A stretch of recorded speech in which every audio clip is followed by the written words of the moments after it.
चित्रकूट में ऐसा दिव्य स्थान जहां आज भी स्वर्ग से आती हैं अप्सराएं और इन अप्सराओं को देखकर वहां रहने वाला महंत या तो पागल हो जाता है या उसकी मौत हो जाती है।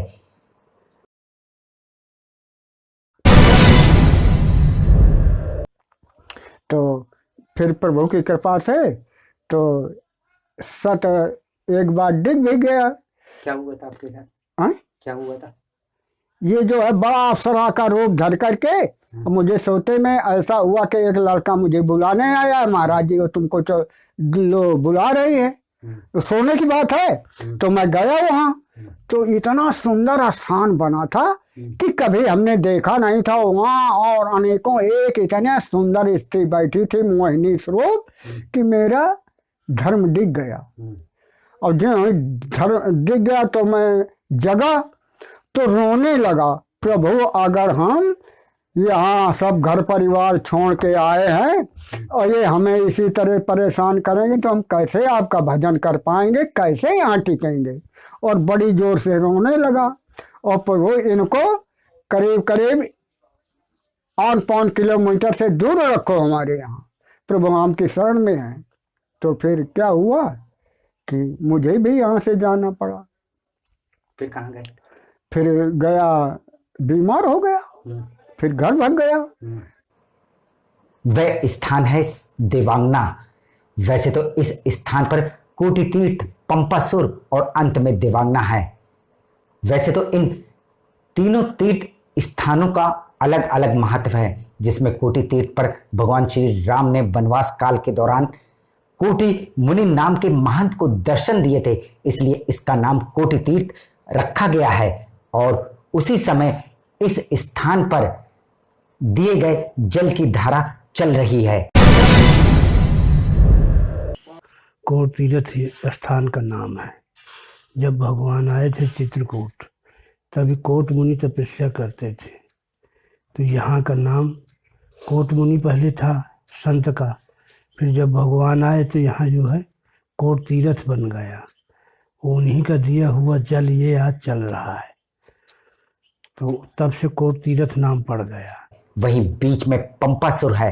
पंपासुर मतलब राक्षस या देवता।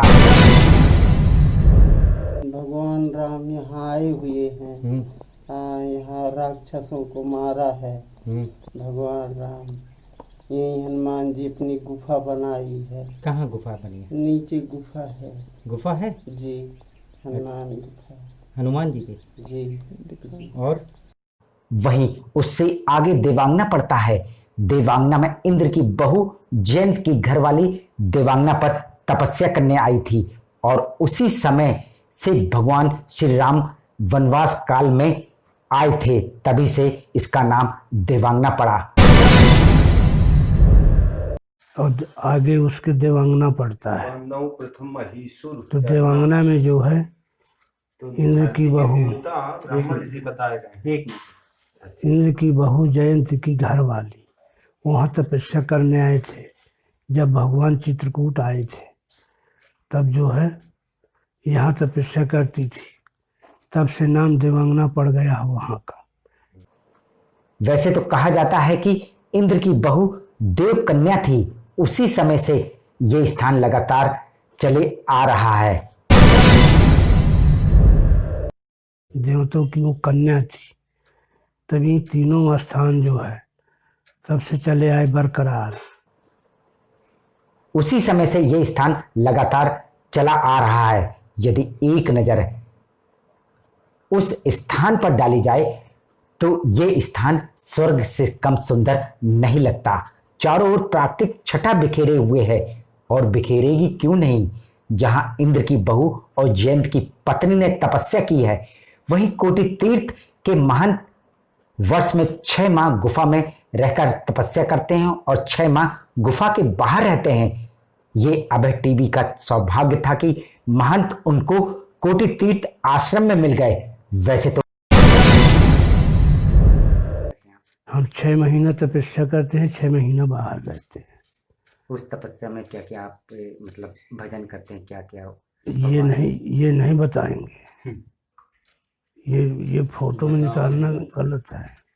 ये तपस्या है। तपस्या, जप, तप, भोजन, भजन और खजाना और जनाना, ये किसी को न दिखाना चाहिए। तो यहाँ खजाना भी है। तो खजाना भी नहीं है तो भजन है तो क्या है? भजन खजाना नहीं है। भजन से ज्यादा खजाना कोई किसी के पास नहीं है, और धनवान बना रहा है पाएगा। लोगों का आज भी कहना है कि आज भी देवलोक की अप्सराएं देवांगना पर्वत में विचरण करने आती हैं, और देवांगना में रुकने वाला संत या तो पागल हो जाता है या तो उसकी मौत हो जाती है। वैसे तो वर्तमान समय में एक संत इस स्थान पर रुके हुए हैं। उनके साथ क्या क्या घटनाएं घटी हैं, सुनिए उन्हीं की जुबानी। सत्यता है, आती हैं लेकिन अब नहीं आती। मेरे रहने से नहीं तो मेरा सत्य दिखाने के लिए भी आती थी।